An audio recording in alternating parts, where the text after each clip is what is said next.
Okay, today is such an exciting episode on Welcome to the Zoo. We are so excited and blessed to have Al Carraway on the podcast. She is a convert to the Church of Jesus Christ of Latter-day Saints. She's a multi-award winning international speaker for more than 13 years and has spoken in over 10 different countries. She is a multi-award winning and #1 best-selling author to more than 8 published titles. And currently right now, she guides church history tours twice a year as well as seminars at sea. I was just so blown away by Al. I went to see her speak in a devotional. I think it was in 2017, so it's been a while, but I met her in person and she definitely touched me and I really resonated with a lot of things that she said. She's passionate to tell everyone that happiness exists and that it comes from Jesus and that he's real and he's tangible and that we can find him through the hard and unexpected. I love how optimistic she is. She's super positive, tries to see the silver lining in life, but she's also really real and really relatable. And so I'm so excited for you guys to hear this episode because it's really good and really just inspiring. And I felt really touched and I guess hyped and excited after recording. So I hope you guys enjoy.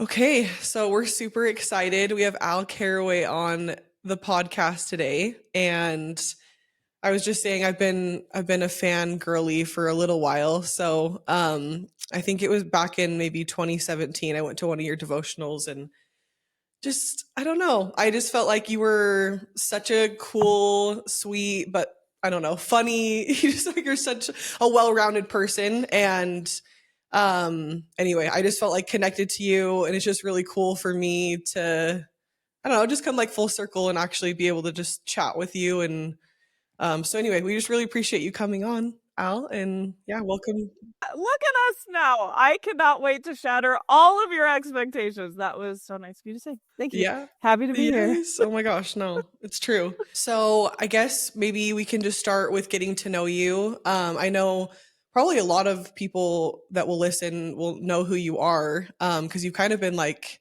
an OG LDS influencer for a while. So maybe you could just tell us, where you grew up and siblings, maybe your family life and just a little bit about you.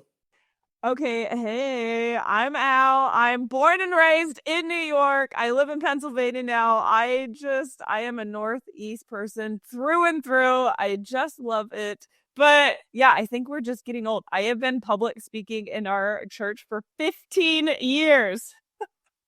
That's nuts. No, that is crazy. But you know what? I'm totally generational. Like us, millennials, and our parents, they like love me. No, they might not love me, but at least they know who I am. But anyone younger than us, forget it. They have no idea, which is fine. I'm not saying I know.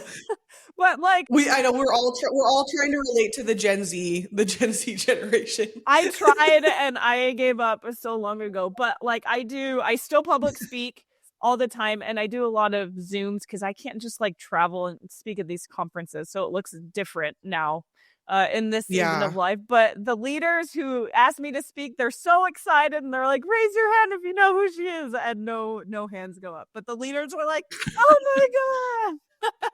Whatever. No, yeah, that's how it is. It's super funny. You're like, well, you don't know me, but you should, so. No, I would never. I'm just kidding.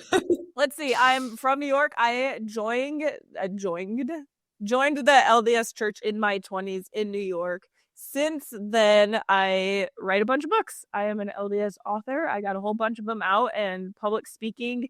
I lead church history tours a few times a year for the past several years, and you can come on cruises with me. I have 3 kids, living our best life. Oh my gosh, that's so fun.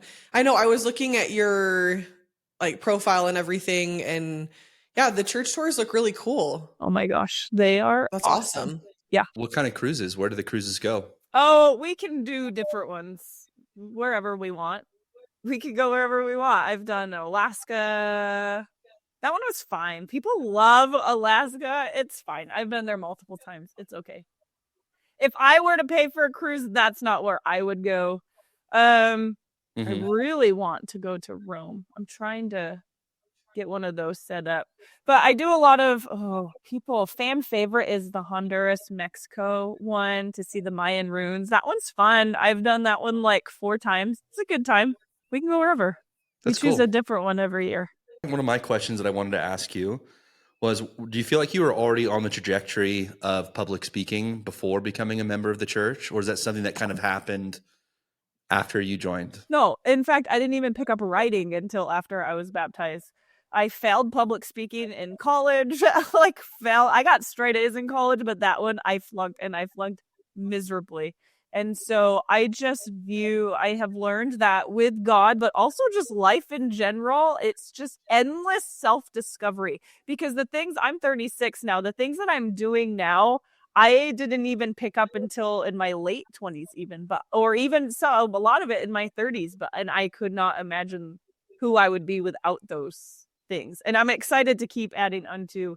But no, that was something I have lived my life by this one motto, and I introduced it to my husband and my family, and my entire existence is lived by this one motto. And that is, if an idea comes back more than once, like, I'm going to do it. I'm doing it. If a good reoccurring idea comes to you, we gotta take chance on those, because the most vibrant blossoms in my life have come from just taking a chance on an idea that's come back more than once. And I see that you guys are doing that too, because look, you're sitting here on a podcast. Not everyone has that idea. You know what I mean? And so, so everything. So it wasn't until my 20s even. I moved from New York to Utah. And that is when I had the reoccurring idea, like, I actually saw a lot of people struggle when I moved there.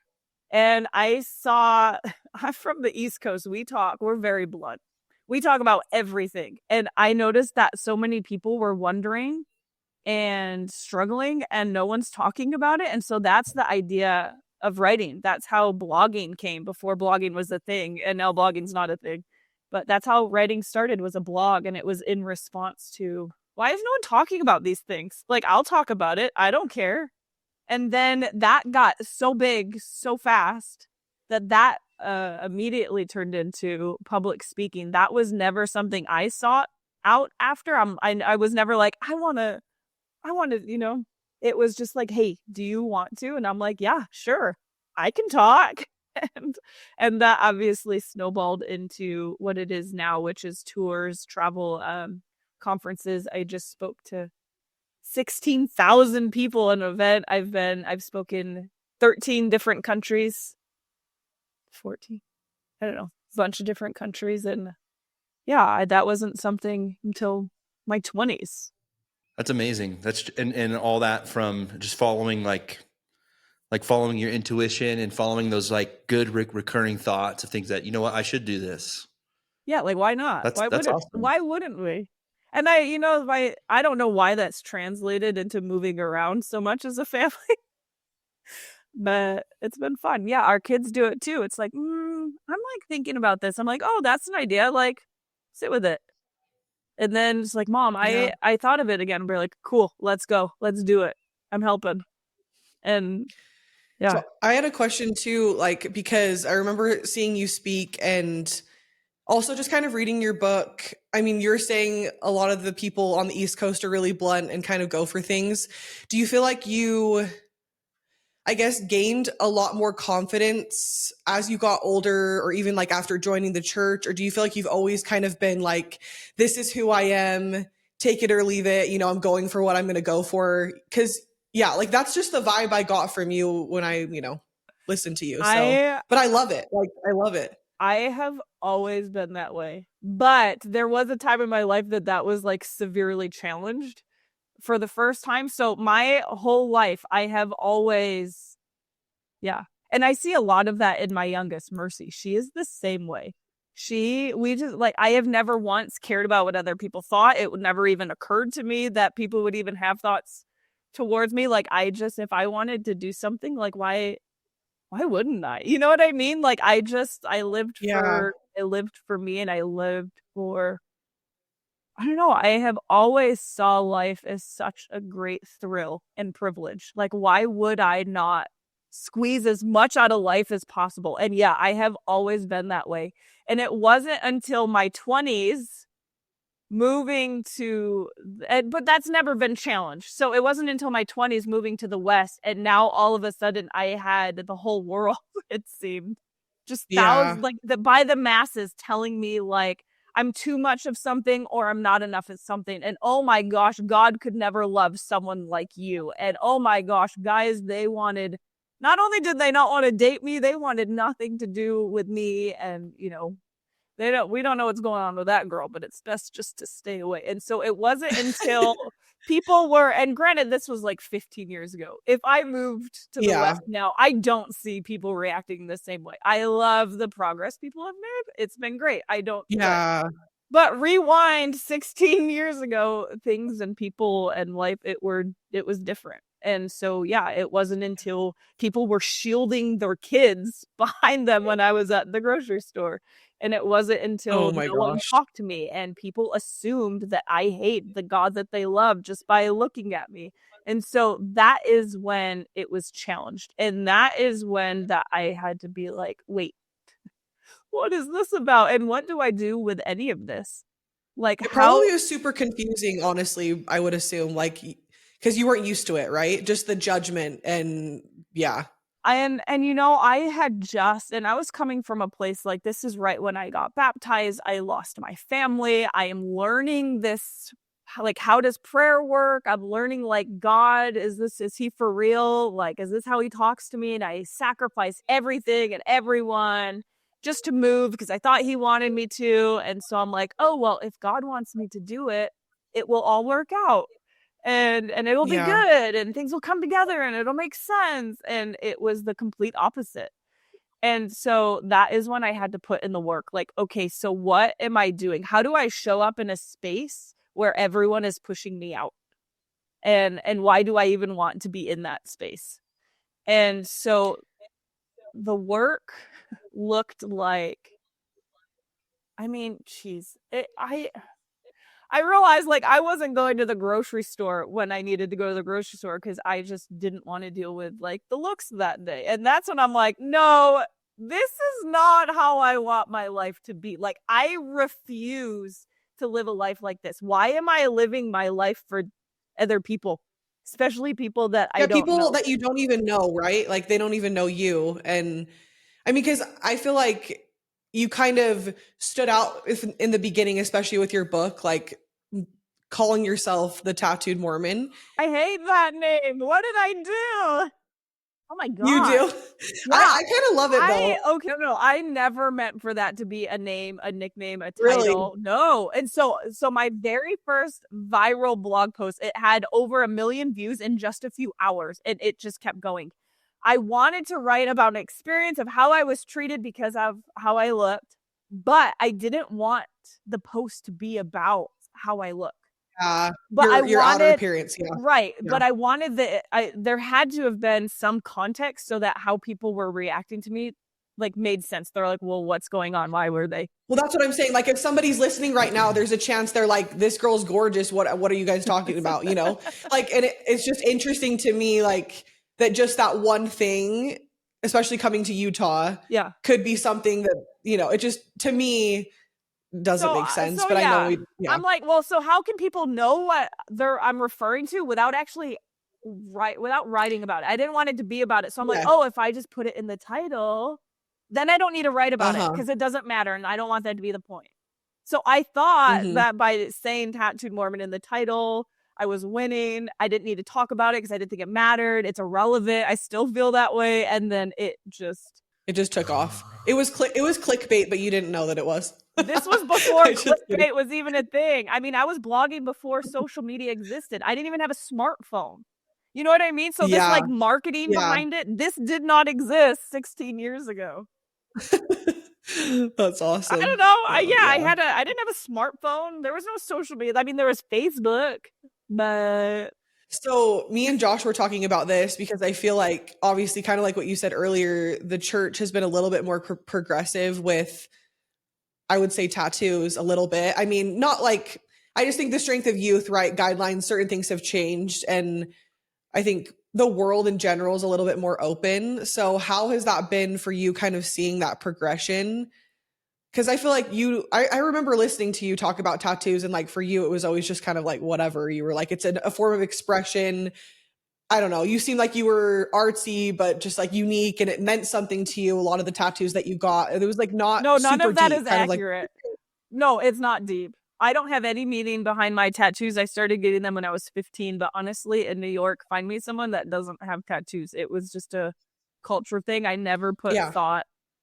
I was never trying. And you know what? It's so funny now is that away from my high school self, it's like not my personality. Tattoos, like not my personality, not my vibe, but what are you going to do about it? But I yeah, don't know. I never thought about changing anything about me for other people. That's never made sense for me.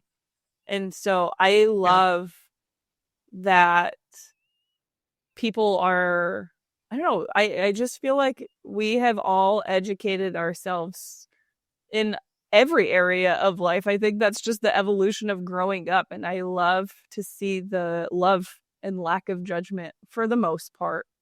But also, I just feel like I live so separated from other people that I almost don't notice and it doesn't affect me.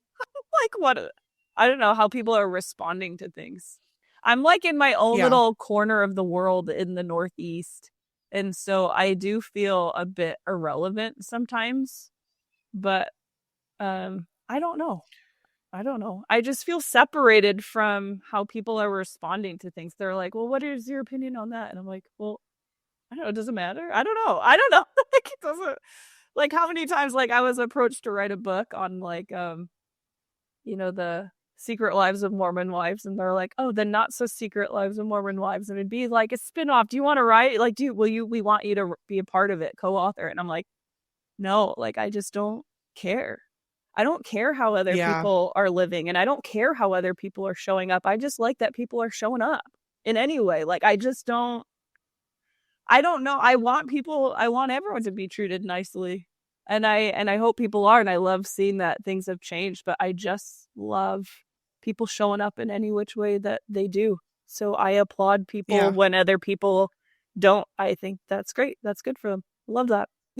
I like that perspective because I feel like we just had a girl on, her name's Nia, and she kind of reminds me of you in a way with that perspective of just kind of like live and let live. And it's really just, it's not that deep, you know? And so I think that we're all going to have opinions, I guess, at the end of the day. But like, I love that you can kind of just like keep moving forward unbothered.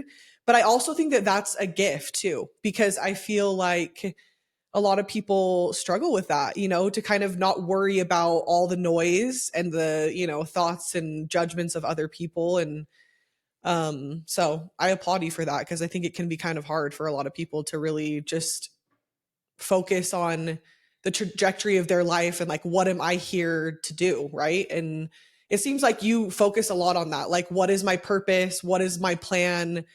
You know, what does God want me to do here? Because I don't know. I just remember you even talking about like in your devotional, like you wrote down a lot of your blessings. I don't know if you still do that, like Yes, I have a whole priesthood blessings that binder. you got. Yes.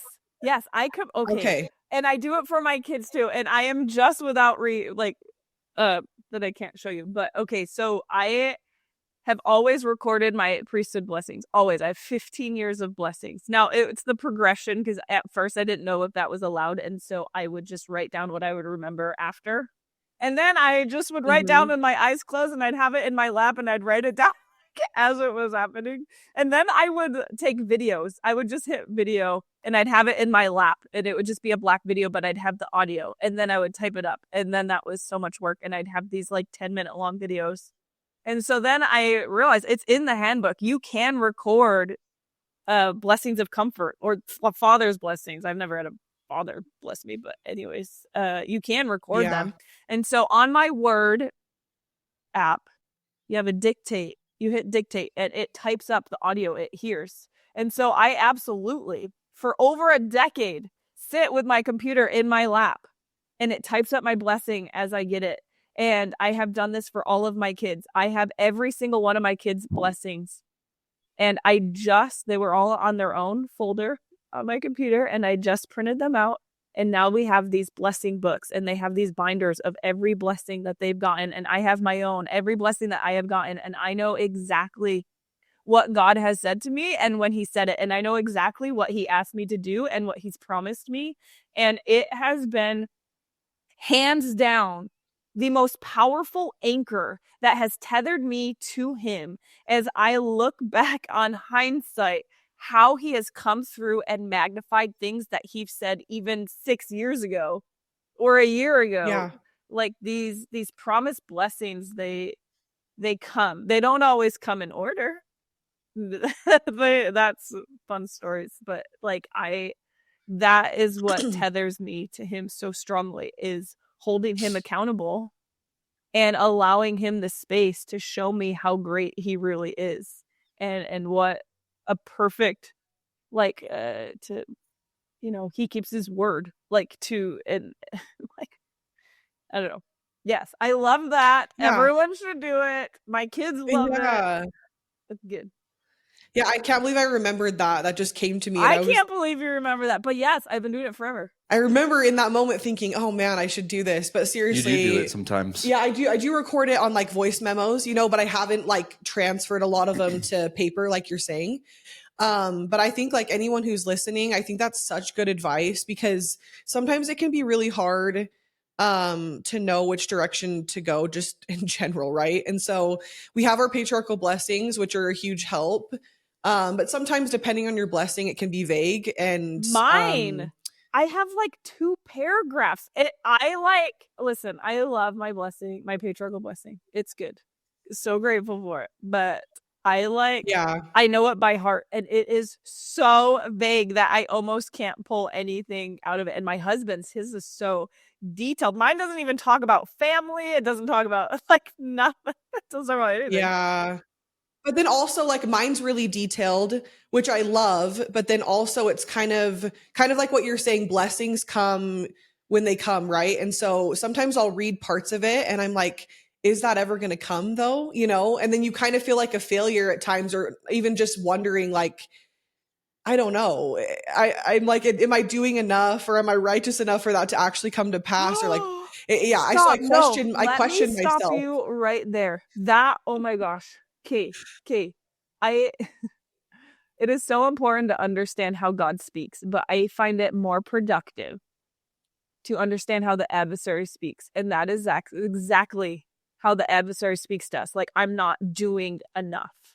Or, you know what okay, think of Peter walking on the water. What do we do in those lessons? Oh, if only he had more faith, and if only he didn't get distracted. And oh, maybe I would have got that, and things would have been different if only I had done this, and maybe I'm not enough of that, and whatever. And that is not how your God sees you or your efforts. Oh, thou of little faith was not in response. It was not condemning. It wasn't in response to him sinking. That was an immediate response to his pleadings to be saved. Lord, save me. Wherefore didst thou doubt? As if saying, like, of course I will save you. I'm out here with you. Like, why would did you really think I was going to let you sink? But I just feel like anytime you view yourself or your efforts or your life like that, that is no good. That it is not good. And anything that is not good is not God. So if it is not God, it's not good. It's not truth. It's not reality. There's no teeth to it. And as soon as we can recognize that, we're able to more quickly pivot back to him. Even when we need to change, it's never in a tone like that. It's with so much love and encouragement to say, wait, you have more. Like, there's so much more. And so I just feel like going back, we had some strong threads earlier about self-worth or just self-love. And I just feel like, well, how are you talking to yourself? How are you viewing yourself? Yeah. Like, if it is not good, that is not God. It's not truth. Not reality. There's no teeth to it. And as soon as we can pivot from that, we can be more productive rather than destructive. It's always like, am I being productive or am I being destructive? Because whose whole point is it to get us to stay put, to sit still? He gets us to feel bad about our efforts so that we stop making it. He wants us to stay on the boat, to stop doing anything, to keep our distance from Jesus and from doing seemingly impossible, beautiful things. Like, that's the whole point of life. He wants you out of the boat.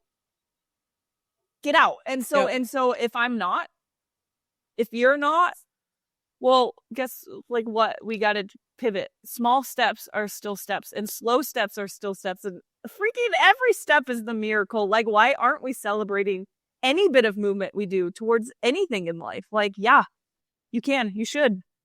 What a privilege. That's so true. Because I just appreciate you saying that earlier too, of just like us starting a podcast, because both Josh and I like really felt prompted to do it, and it felt like just something that we didn't know what was going to come of it. Right. And same thing, like what you're saying with the adversary, I feel like I've just noticed a way that he works with me, which sucks to even say. I'm like, don't work with me. But like, I overthink, right? And so I have all of these different thoughts that come up, and we all do. We get in our head. I think everybody can relate to that. But like you said, if it's not good, it's not from God. And so I've even had moments with the podcast, like we're still, starting out and everything. It's a lot of work, but, and I keep telling myself like, oh, what's going to come of it? What am I doing? Like, is this even worth it? Right. And like you said, but just to be proud of ourselves for taking steps, for doing things that, like you said, you have this prompting, you feel good about something. And then even like you said, with your blessings, you go back, you look at it, and you have that guidance. So it's just cool to have things like that where you feel reassured. I mean, obviously through prayer, we can feel reassured.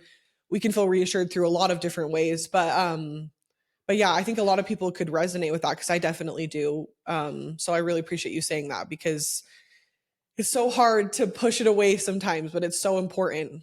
And yeah, I mean, but everything in its season. That's something that I struggle with. If I struggle with anything the most in life, I feel like a sleeping giant. I feel like I'm not doing enough to maximize my talents. But I also like to remind myself, like, everything is in its season, and I'm not doing what I was doing in, a few years ago, but I'm also in a different season. And I know that in a few years, I'll be in a different spot. Like, I have to say no to things right now just because I love being a hockey mom. You know what I mean? That's awesome. I love taking my kid to horseback riding and figure skating, and we have hockey and we have Cub Scouts, and we are doing all the things, and you know what, that's important too. So I love living on the East Coast. Like, if I were living for other people, then me living out here would make no sense. Like, I get asked all the time, well, doing what you're doing, shouldn't you live in Utah because you're just more accessible to everything? I'm like, yeah, I would be accessible. Would my life be different, and would I have more opportunities there? Yeah, like 1,000-fold. Do you know how many times I got asked to go on person to these like TV shows and broadcasts? But you know what? That's just, God needs good people everywhere, and he maximizes our efforts no matter what season we're in. And there's so much more, you know what I mean? There's just so much to everything. And I just I appreciate my seasons. Kind of like with callings, they're like, how do you feel about this calling? And I'm like, you know what? I am grateful to stand in any room. But that's how I feel in life and in seasons. I'm grateful to just exist anywhere, as long as, it's just good. I just find it a great privilege. That totally makes sense. I definitely can relate to, like, we can both relate to life feeling like there's seasons to it. Mm-hmm. Caitlin and I have both moved a ton across the country just because of my work. I'm in pest control and sales, like in the door-to-door space. So my life has always been very transient ever since I was in my 20s. I've moved I don't even know how many times I've moved. I never counted it, but did 13 years of door-to-door sales and was all over the place. But I think, first off, we're just super grateful that you're willing to come onto our little podcast. Like you probably do get a lot, like what you're saying, a lot of like opportunities to do really cool stuff. And we don't really have a big platform right now. One of the things though, that I feel like Caitlin and I both agree on is that the season, the part of the reason why we felt prompted to do this podcast is just because there's a lot of negativity in the world. There's a lot of negativity on social media about the church. And I feel like when it comes to like branding, sometimes, and I don't think that people mean to do this, but it's like either you're like either one way, like you're against the church, or you're really like into the church in a way that maybe sometimes it makes lived religion look almost kind of inaccessible. Like you're always trying to chase like this perfect picture of gospel living. And Caitlin and I are just trying to do our best to like, I don't know, show some normalcy in lived religion, like lived, because we're not perfect. We're Temple Recommend holders. We do our best, but we are absolutely not perfect. We have super strong and rooted testimonies in the gospel, and they're rooted in our own personal relationships with Christ. I would say probably that more so than feeling like this need that we have to go to church every Sunday, which we do. But I think Caitlin and I both have gotten to a place where we don't live our religion for anybody else other than our relationship with God. And Utah's a unique place. It's a unique place, like where we are in Utah. Yep. But Utah's unique because when you said that you were treated a little bit differently, it's disappointing to hear, but I'm also not surprised.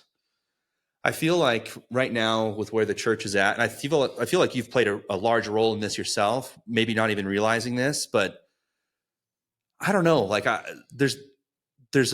believe that the church organization is perfect, but that it's ran through imperfect people, and I think that that's not a bad thing to say that. But I think that if Christ, like there's some things, like if Christ was here today, I think there's some things where he might say, like point to, I don't know, maybe like some areas where maybe we're a little bit like Pharisees, where we're so obsessed over the minute details that maybe it goes farther than God ever intended, to the point where we judge people. I feel like you, even though you probably didn't, it sounds like you didn't necessarily like being branded the tattooed Mormon. I feel like as our age demographic gets more and more entrenched into the leadership of the church, just as a natural progression of people getting older, and I feel like that is going to play a large role in how the church changes culturally. I'm not talking about massive doctrinal changes, but I'm talking about, I don't know, just more acceptance, more acceptance and a little bit more love. I do think that culturally and generationally, there's like something to that. That's just the impression that I've gotten. But Caitlin and I feel like this calling to share our experiences with lived religion and how we're firmly rooted in the gospel, but we're not perfect, No, and that's the reason why I went viral to begin with, is because I'm just like, who the heck am I? Honestly, then who was I when I got started? Just some random girl. Like, I didn't even have friends. Like, who? Everything told me that I could not do not one thing that I'm doing now. I was failing before I started. What girl like me? What girl at that point? Let alone, just gender alone. But, like, not everything about me said that I shouldn't be some poster child for this religion. Like, are you kidding me? But we don't live for other people. We just don't. And what you do, it matters. What you're doing, it matters. And he will magnify it. I get asked all the time, well, don't you feel bad? Like, you have kids. My oldest is 10. I got 10 and 8 and 5-year-old, and I'm traveling and I'm doing these things. Like, don't you feel bad about it? I'm like, are you like, what a disservice it would be if I did not teach my kids by showing them firsthand that what you do matters, and you will never be secondary in your own life. Now, if we are in a position right now where we feel so heavily influenced by what other people are doing, like, are you struggling when people leave the church? Why? Why are you? I don't think it should. But I'm also minority. I don't have anyone in my family that's a member. My community, we just had no school for, it's all Indians. Like, we had no school because of Diwali. Like, Oh, that's crazy. That's interesting. yeah. Yeah. We said, happy Diwali more than trick or treat on Halloween because everyone had their lights and their paintings on their doorstep. But I just feel like, there's a deeper issue, a personal issue that could be easily nurtured. If we feel like we are affected by other people, their actions, their reactions, their feelings, like if they're leaving, like I bet that I just think of Psalms. Well, I think of a few things, but I think of Psalms. Like if you read Psalms, like it's like whiplash, man. You almost feel a little bit bipolar because it's like one of them, oh my gosh, it's so beautiful. You can just like tattoo it on your soul. These Psalms are like, oh my gosh, that's exactly how I feel. Like, oh, and then the very next one's just like awful. I hate God. Where is he? I can't do this. Like, anguish that I have no words for. And then the very next one then sings my soul. My God and I feel like what I love so much about that is that he goes to his God with it all, regardless. And I wonder are we talking about seasons? Do our different seasons change how you go to God? And if it does, why? I don't think it should. If you are in a season of reaping or if you're in a really crappy season of sowing, like if that affects our feelings and our relationship with God, I think that could be where we start. Because if we are good with God and we are sure in him, then everything else, not only does it feel like it's in the weeds. So the stronger I am with him and the more tangible that relationship is to me, then everything else, you view it differently. I love so much the 10 lepers. We always say that the one leper that went back out of the 10, that's a lesson on gratitude, but I just don't see it that way. I love that he went to him when he wasn't in immediate need of something. And I just feel like the more I live that way, then I don't know, you have this different fortified stronghold that everything else happening around you, like you just view it and react differently. So I don't know. Are you bothered by people leaving? Yeah, it's hard when it's people in your family. Yeah, I get that. My family didn't talk to me for years. It's the same umbrella. Different sides of the spectrum because they were so upset that I joined the church. And maybe yours are so upset that you're doing things differently, but it's all within the same umbrella. Like, yeah, it hurts. Yeah, that affected me for years of silence. I didn't hear from my family. But I mean, when we focus on the relationship that we do have, you just see things differently. You react differently. And I have learned that has just been the most healthy way of living for me.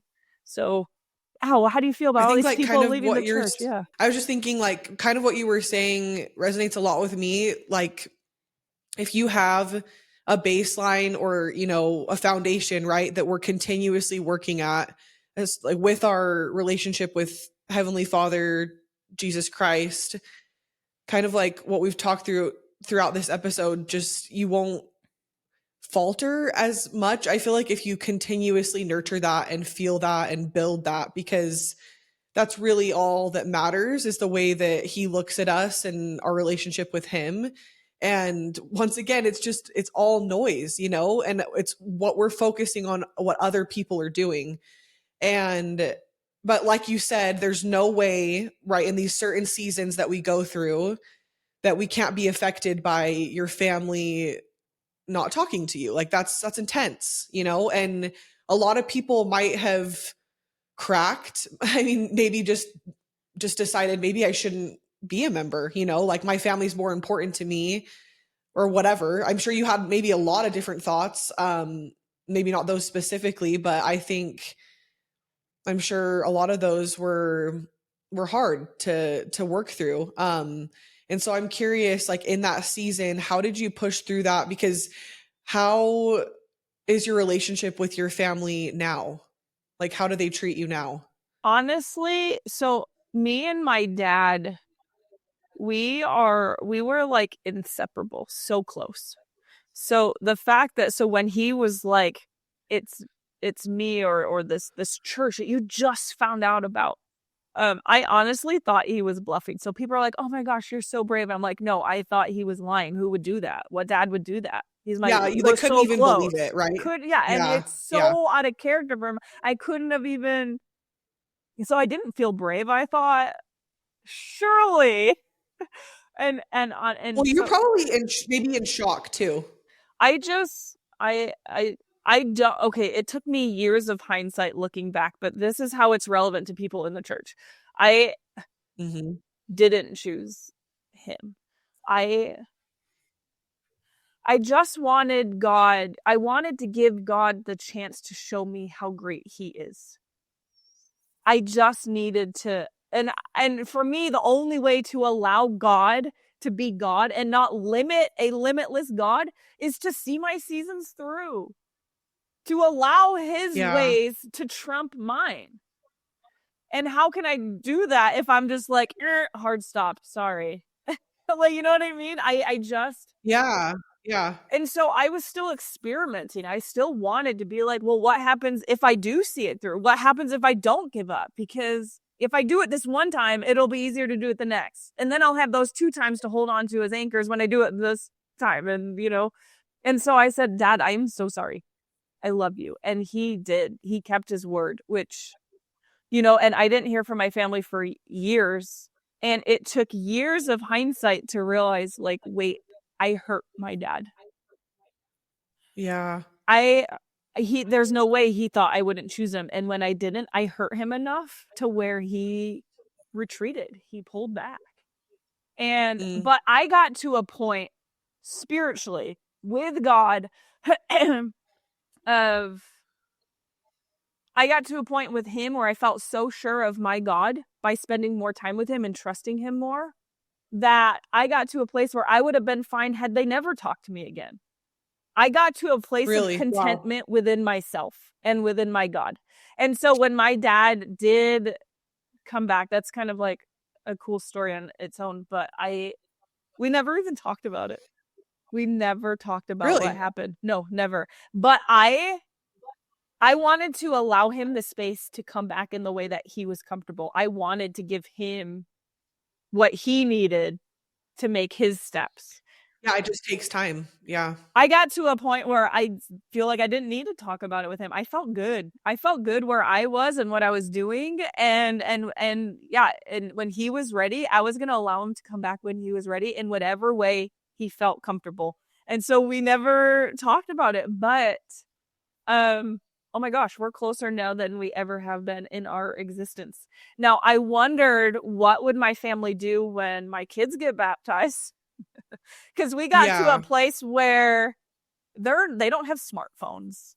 My parents are separated, but they're similar in the sense that they're very confused with the whole social media thing. So they know I speak and I write, but they don't know to what extent. They have no idea. Yeah. They don't know all the details. No, they don't know. Like my mom, she came to Utah only one time in my 8 years of living there. And she's like, wait, do you know that? Like people were lining up. This was a while ago. People wouldn't do this now, but people were lining up to take their picture with me. And my mom's like, oh, do you know these people? I'm like, no, Mom. They're like, I don't get it. And I'm like, you know, yeah. So what would it be like if my kids got baptized. Gracie. And even living in Pennsylvania, we drove to New York for my son to get baptized because he wanted my family, our extended family, to be there. Yeah. And other than us and my in-laws and a few people from like our old ward, that was mostly non-members. The whole baptism was mostly non-members.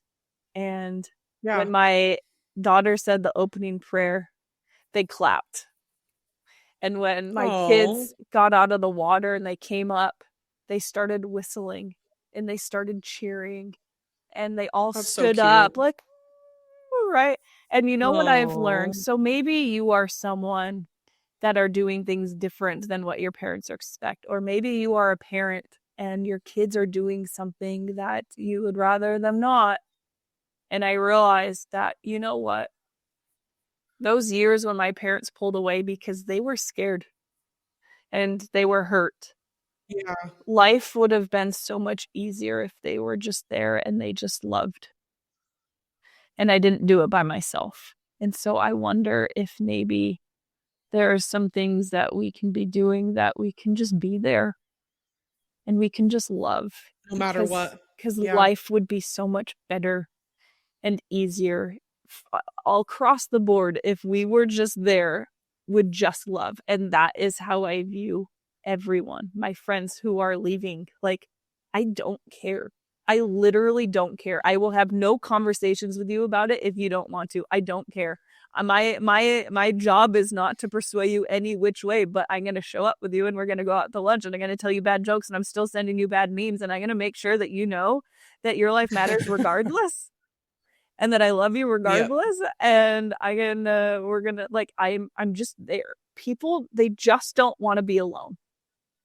And I can live unaffected how I feel like called to do by showing up for anyone in any way that they need. They just, no one should be alone. I was going to say, like, your parents doing that, I'm sure, like, you wish maybe things could have been differently, but maybe kind of what I'm gathering, it just seems like you wouldn't be who you are today without maybe that moment in time, right? Because you had to rely on God. And also, I think it's a huge lesson as a parent too. Like, even for me listening to you, like me and Josh are parents, and I'm thinking I can learn from that lesson of where if we just continue to love people and just show up no matter what and not care about all the noise and the details, that means more to people than anything, right? And that's what Heavenly Father would do. That's what Jesus Christ would do. And so I just love that. I don't know. I think that's such a cool example for your kids and that you kind of learned that from your parents. And it makes me really happy though to hear that you and your dad like worked through that, just because I actually just recently, not too long ago, it's been like maybe 5 months now, lost my dad. And it's like, it's just so hard when you lose somebody so close to you in your life. You were saying you were so close with your dad. And so it just makes me happy that like you guys could work through that and you can actually have this relationship and you can spend the time together, like that's what life is about. Like these memories that we make and just loving each other, it's like we only get, like we're on borrowed time, we don't have that much time. And like, why get so wrapped up in stupid things when really like just love, That's how I feel about everything in life. And that's when you realize like, it is just in the weeds and like, who is it affecting and who is it? It's going to affect you and your soul in not a good way. So like, why? You can let this go. Other people's perception of you just ain't your business.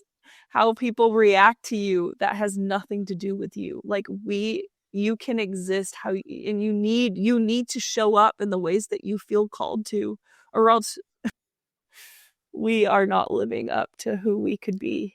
And in life, it's going to dim. And at what cost? The cost is so high. I love you. I love what you are doing. And look at what your kids are watching you do. Your kids and people around us, they need to know that we can show up when it's by ourselves. And we can show up when it's new. And we can show up when 80 people are watching this video. And that's it. We can show up because we don't live and our impact does not change for other people and what they feel called to do. Like, it just, I love what you're doing. Yeah. Your kids are going to be so much better just watching you exist. Like, wow, look at what my mom and dad are doing. Look at that setup. Like, they did that. They have someone that they called a video guy. I don't even have a video guy. Like, you're doing it. You're doing it, and it For means sure. everything. And it's just, yeah. If you need to stop following for a while, I don't follow. Like, oh, I get asked all the time, oh, do you know so-and-so? I'm like, no.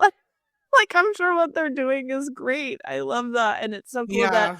we share the same religion, but I don't know who they are, and I probably don't follow them, and I unlikely will. And, I got to a point, I even followed people that I love so much, like my good friends, and I even unfollowed family members because I wanted to make sure I was showing up in a way that I felt called to do without getting discouraged because other people appeared to be doing it better in a different way. And Yeah. so if we just need to make those efforts to get us started, like, it will do something. It will work. If you need to unfollow certain people, like, I follow a lot of people that are different religions than us because I love to see how they show up. But if I were Yeah. surrounded myself by people just in our niche, then I would always be comparing myself and what they're doing to me and what I'm doing. And that's not how I want to live. That's not healthy. But take whatever triggers you. Like, if it's what other people doing, if it's comparison, like, grow in self-love. Get ready naked. I want you to be so bored with your body that it's not even a thought. Like, when you are getting out of the shower and you're putting your makeup on, just do it naked, and you get so sick of looking at yourself, you don't even care anymore. You just don't care. Like, if people weren't supposed to look a certain way, then why do we look that way? Like, oh, I got cellulite. Like, okay, well, if we weren't supposed to have it, then why does everyone have it? Like, who cares? Get over it. Get so sick of looking at it that you don't even care anymore. You know what I mean? Say yes to new things. Act on your good reoccurring thoughts. See your seasons through. Allow God to show you how great he really is stop putting this stupid box around him and allow him to take you somewhere better. Show up for yourself. Show up for your soul. And the people that are going to light up just by watching you do that is going to be illuminating. And I think, like you said, you really do have to, like, check in with yourself mentally. Because I think that is a big part. If you're on social media, sometimes you kind of have to check in and be like, you know what? Is this serving me, following this person, listening to what they have to say, right? And sometimes, I think about that. I'm like, I don't really know them that well. Like, why am I going off of that, or why am I trusting that when really, like, a lot of the time they don't have your best interest? Do I think they're a bad person? No. Everyone's amazing in their own way. But I think, like you said, you really do have to kind of take control of your own life too at times. And like you said, I think just showing our light and our gifts make a huge difference. And I think sometimes it can be scary to be who you are, right? And to shine, because sometimes people will make comments, and I'm sure you've gotten that a lot. You block things out, whatever, like someone makes a comment to you about this or that, and you're like, oh, maybe she's right, or whatever. And so I love that you said that about just loving yourself and getting up and being like, this is what my body looks like today, and that's okay. Especially me being pregnant right now, it's hard, and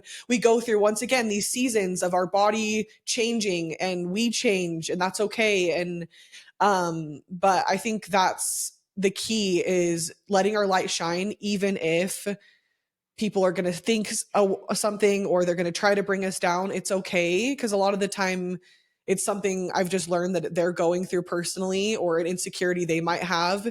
And I don't think it a lot of the time comes from a bad place. I think people are just working through things, like we're all working through things. And so it's easier said than done, though, right? Like, everything that you're saying is so good in theory. And like, I remember even listening to the devotional, I'm like, yes, like you really do get people hyped. I think that's why you've been such a, success with public speaking, because like I can just tell we haven't even met one time, right, in person, but I can tell that like you care about me. And I'm like, how do I even feel this through the screen, that like you actually are just a kind, loving person, you know?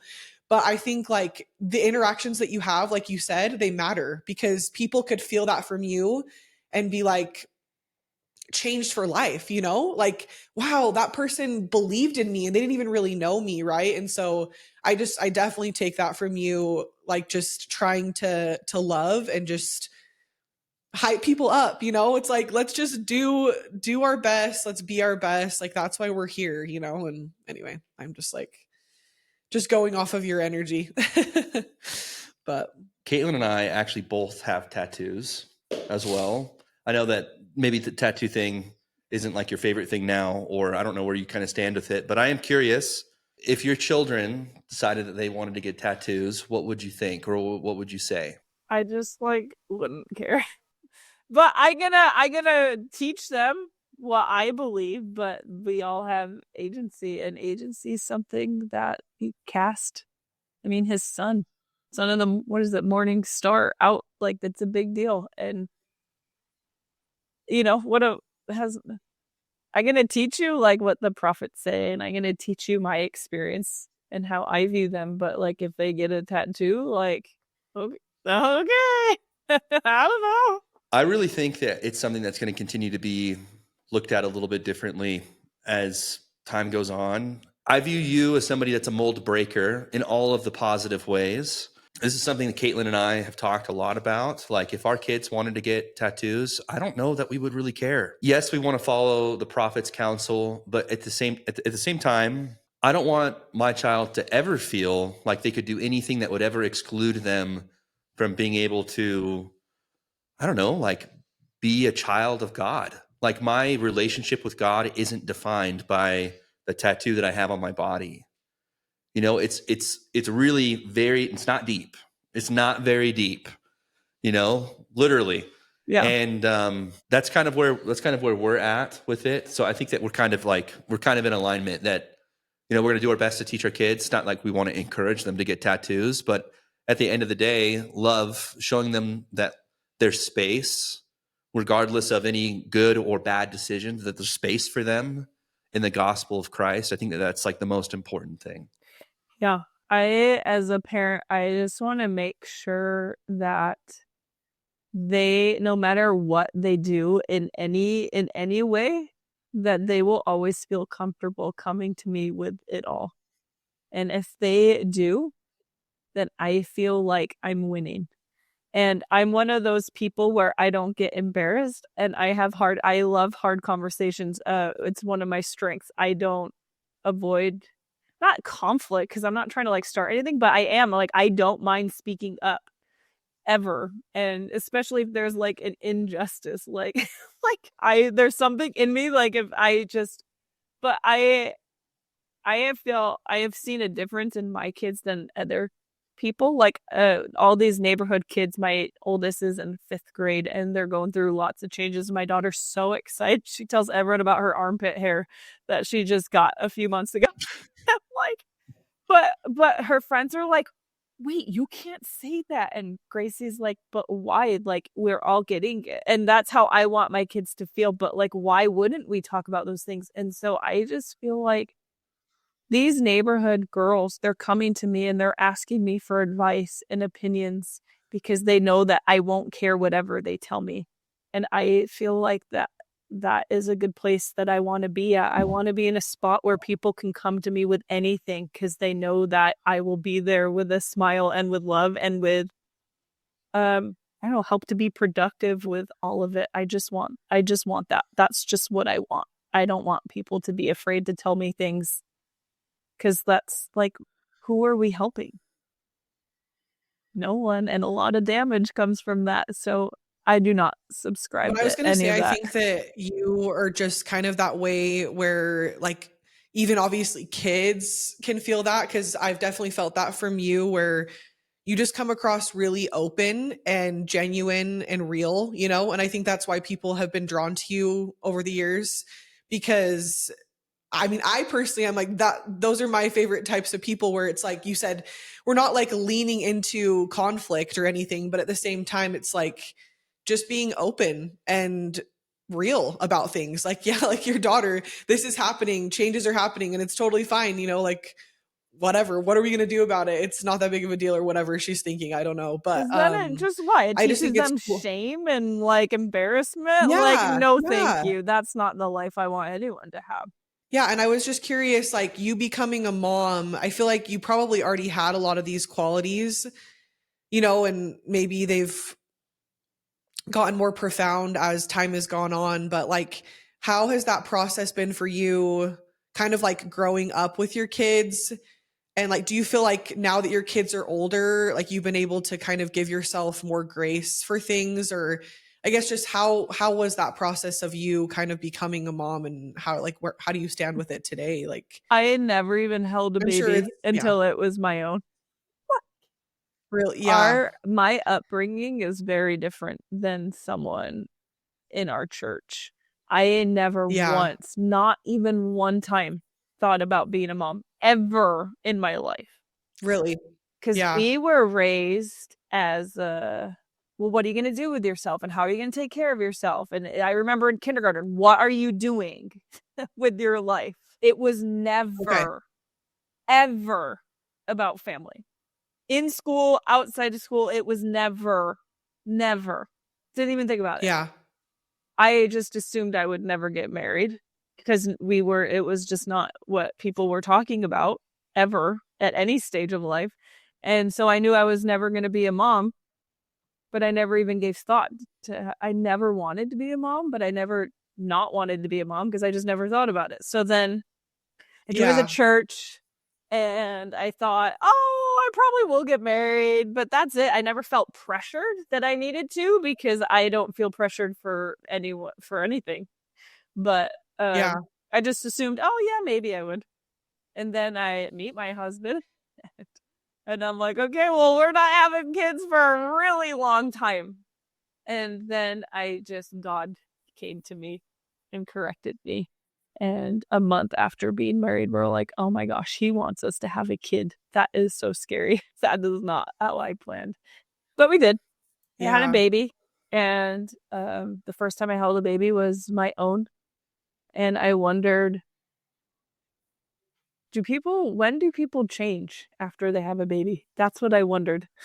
When would I be this different person now that I have a baby? Because you couldn't really feel it yet. You're like, okay. Well, I just hear that being a mom changes you and you won't be able to do this anymore. Yeah. And I was like, okay, well, when's that going to happen? Because I still feel like me and I still am doing these things everyone told me I couldn't do anymore. And I'm doing them still. Yeah. And then I'm like, oh, actually, I learned that the best kind of advice I could ever offer someone is never listen to anyone else's advice because it has never applied to me. Anytime someone says, things are harder once this happens, or, I can't do this anymore because of that. And even in any capacity, I picked up running until I got hurt this year really bad because I'm an idiot. But they're like, everyone, don't run that race. It's the worst course. I hated it. I'll never do it again. I'm like, okay, well, guess what? I PR'd and it's my favorite one. And I ran it 3 times since. So suck it. No, I'm just kidding. And but I realized, I have kids, but I never changed. Like, I'm still me. And I'm still doing the things I want to do. And it is so fun seeing my kids evolved because they're doing those things now. And I have loved my kids at every season, but my 10-year-old, this has been one of the most fun ones because we are like 2 peas a pod and we literally we're like crying, laughing, and we can talk about anything and it's hilarious. And I am loving this season. And so I don't know. I just feel like I'm pleasantly surprised that it hasn't changed me or suppressed me and things are just enhanced in better ways. And no, I was going to say the way that you talk about your kids and your family and just like the vibe that I get is that's how it has been for you. And it just shows up that way is because it's kind of just your perspective on life is like once again, it's just another season and it's like enhanced you, right? And I even felt like that on my mission where I tried to really be like, this is me still. Yes, I have a name tag, and yes, I'm representing the church and my savior, but I'm still me, right? And I think if we can always remember that, even if, like you said, I feel like a lot of people say that with becoming a mom. Oh, just wait till, you can't sleep, and wait till this and whatever. There's so many comments that you get and you're like, oh my gosh, how am I going to handle that? Whatever. And yeah, it is freaking hard, obviously. But I think it's so cool that you look at it like it's just enhanced you as a person and your life, but you're still you. And, I don't know. I think that's just really cool. I love Things that. are hard. So. But you know what? Like, Yeah. we all experience things so differently. But I think why I got big when I did is because we all feel the same. And we all just want to know that we're not alone in those feelings. And so I have no problem saying, like, what sucks and what is so hard. But I think that's how we build But you're community. still really positive. That's the thing. I feel like you always combat it Yeah, with, yes. you can do this though. Like, and I think that's the key where, yes, we can be like, yes, it's hard, But you don't want to live in we it. have to see the, yes, exactly. You can't stay Like, in it. I am by nature an optimist, if you haven't caught on, but that does not mean I am happy all the Yeah. time. All of my books and Yeah. all of my social media posts, it's talking about me collapsing on the floor, losing my voice because I've been screaming at God so long. So as an optimist, no, I am not ignorantly happy all the time. I allow myself to Yeah. feel and to yell and to scream at him even, but I absolutely will not live in it. And I don't want to stay in it. So as quickly as I can feel and express, and I'm honest with him, and I'm honest with my husband, my poor husband, no, not my poor husband, well, maybe, he knows exactly what I'm feeling as I'm feeling it. There's no guessing with me in any of my relationships, and not with my God, because I don't want to stay there. You know what? Who wants to stay there? I don't want to live there. And so the faster I'm able to be productive, then I can find myself getting lifted up and lifted out. And that, I think, is like the difference between productive and destructive. Yes, feel it. I do. I am not happy all the time. But everything you're saying though, it's communication. Like, you communicate with God, you communicate with your husband, you communicate even with yourself, maybe, right? Or it's like you're continuously working through things. And that, I think that's the key to like not staying in it. But I was curious, have you ever gone to therapy, or like, no, you haven't? Okay.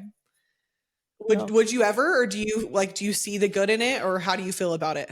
I love that it's there for people who feel like they need it, but I have never felt like I have never felt stuck enough to seek it, I guess, because like I said, I feel like I'm really good at being mad, but like letting go and moving past. In fact, I dated this boy and we would fight. It bothered him so much that I didn't cry. I'm not much of a crier, really? But he hated that after an argument or whatever, like, that I got over things so fast, because to him, he thought I didn't care. But I just don't. But I know, I just feel like one of my strengths is moving past and letting go and just moving on from that fully and completely, that I've never felt like I needed to go and hash through it with someone else even more. Because me, it's like, why do I want to talk about it more if I'm past it? Know what I mean? Yeah, well, that makes sense. But I know a lot of my close friends and my sister, and like, that is so good for so many people. And I love that is such a powerful resource for other people. But I don't know that I have ever. Yeah. I think we all just have to figure out, like you said, ways that we can work through things and ways that we can cope.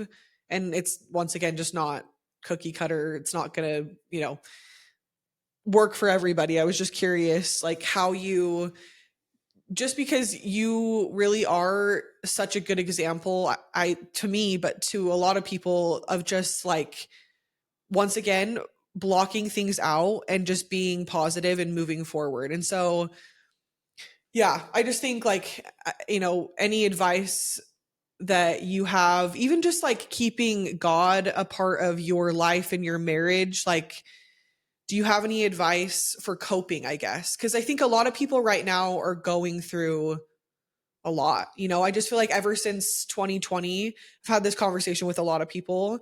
I just think, we always are going through things, but it just feels a little bit heavier, I think, in the last couple of years. And so I guess just asking you, yeah, that makes sense. Just how to cope or what you do to cope, or any advice like keeping God a part of your life and your marriage. I know that what I say is not going to be relevant to everyone. I know I am a firm believer in divorce. I think that if that is something that is so bad, then get out of that situation. Know what I mean? But Yeah. my husband is like, we are so good together. Like I know that some people have like a lot of great things and it's their marriage that's hard, but for me it's opposite. Our marriage is so good and it's our life that is so hard. We are absolutely magnets to worst case scenarios. I know that it's an inaccurate statement. I know people say like, oh, when things just come together, I know that God is in it, and that's the opposite for me. If God wants me to do something, I know that it comes at a high cost and I have to work for it and I have to sacrifice for it. And I know that that's God. He wants me to work and sacrifice for the things that are right. For me, when things are going smooth and coming together, I'm like, this isn't it. This isn't it. That's a slippery path that I'm not supposed to go down. So I'm coming out of the worst year of my existence. We talked about my dad, my family, not, hearing them from years. That was just the gateway into what my relationship with God is going to look like. And it comes at a high cost. And there was for a little bit this year, we went through something so traumatic earlier this year. There was like detectives and cops, and it was, I found my one thing that I probably wouldn't share publicly ever. And I'm someone who shares everything. And I got to a point where I'm like, it was so hard and it broke me so much. I almost didn't recognize myself. And I got to a point where I'm like, am I going to be me again? Like fully? Because I'm still problem solving this traumatic experience. But I just, my answer when things were getting really noisy during COVID, and as an influencer, I was wrong if I did and wrong if I didn't with any situations. And it's like, my answer, I was pleading with God what to do with any of this. And he said, more Jesus. And I did. When I brought more Jesus into my life, I literally wrote an entire book about the New Testament and life with Jesus. It was an 11-month project. I was able to see more things in the weeds. But my husband, I don't know. We are better together. And with him, I can do anything. Like we are just, I don't know. There's something, I don't know. When we were engaged, he bought our ring, but didn't propose yet. And this was when I was on the cover of LDS Living magazine. And that blog post was still going millions and millions of views, like still climbing, and everyone recognized me. And we went to general conference. It took us 2 hours to get 2 blocks to our car because we were swarmed. In fact, there's this picture that LDS Living took. It's a bird's eye view of me. And you can see the masses of just closing in. And there's 2 pictures, and you can see one where Ben's next to me, and you can see one where Ben was just completely way pushed off because everyone was trying to get it. And that is when he asked himself, is this what I want? Am I okay with this kind of life and sharing her? Obviously, that won't be like that forever, but am I okay with it lasting however long it lasts? And that was something he had to sit with. And when he eventually got to the point where it's just like, why wouldn't I? Like, he thought it a great thrill to take part in whatever I've wanted to do. that Yeah. in our 11 years of marriage, we have never fought about me leaving and speaking and traveling and doing those things. It is never, in fact, he's been more encouraging than I have been to myself with those things. And I just feel like getting a spouse, and I'd like to think I do the same things for him. Yeah, yeah, of course. Because obviously he has his own life and personal passions and pursuits, and I want to show up in the same way he has. I like to think that I am, but I just feel like, man, Yeah. there's so much power in getting your spouse on board with you. Because when you guys are in it together, oh my gosh, the power and the strength, like same team, same team, same team. And then those hard things are not as hard. You know what I mean?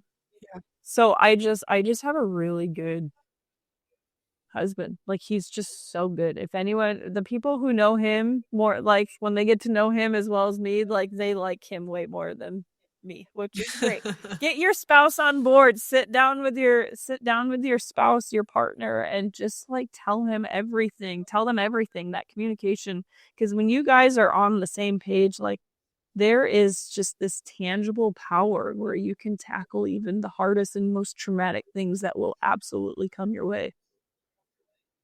I don't know. That was like not a good Yeah. response, because like I said, if No, you're no, not in I that love that. situation, I hope you have the strength to, like, if you've done all that you could do and that's not Yeah. good, I support you.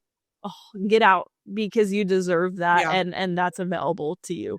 I feel like we can relate to that in a couple different ways. I think that like professionally in my space, I'm fairly well known, but once people meet my wife, they definitely like my wife more than they like me.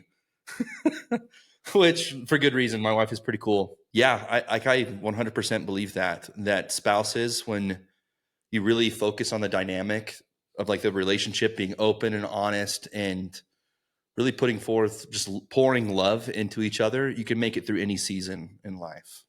Like No, yeah. we haven't been married for forever, like for very long. It's been 4 years now, but we've cram packed a lot into these past 4 years.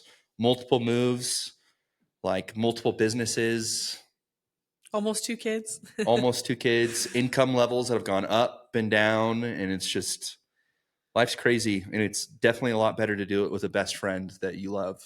I'm right there Yeah, and with I you. love that you said like we're teammates, and I think it's so easy to grow apart, and forget that part that like you guys married each other to build something, right? And I think the best thing that we've done, exactly what you said, is like supporting each other's passions and pursuits, because we want to become our best selves individually but also together, and I feel like I've supported Josh for sure as best as I've been able to with his dreams of building, his own business, and it's been really cool for me to have something like the podcast where I can like build something outside of motherhood too, and just something that means something to me kind of as well. And so I think it's so cool that your husband has been so supportive with like your career and things that you've done, because I mean, a lot of people, like you said, could look at that, at conference, and the story that you were telling, it is right, probably overwhelming sometimes, it has been and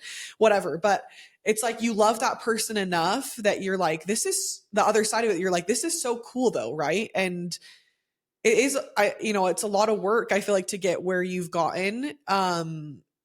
So I hope you don't forget that too, like, because you kind of have said like, who am I, right? But you also have worked like really, really hard to be who you are, to do the things that you've been able to do. Like, yes, you've been blessed, we can look at that and say a lot of it, right? All of it comes from God, but also it's effort, and I love that you said that too, about sacrifice and effort, because sometimes I think I don't know, it's like we just want God to give us the easy way, or think it's just going to come quicker than it does, or whatever. And I think just remembering that good things that happen to us, a lot of the time it takes a while, or it takes effort from us. It's not just going to show up on a silver platter like an Amazon package can show up that day. Like, it's great, we love that, but Sometimes I think we love the Amazon packages a little bit too much. Yeah.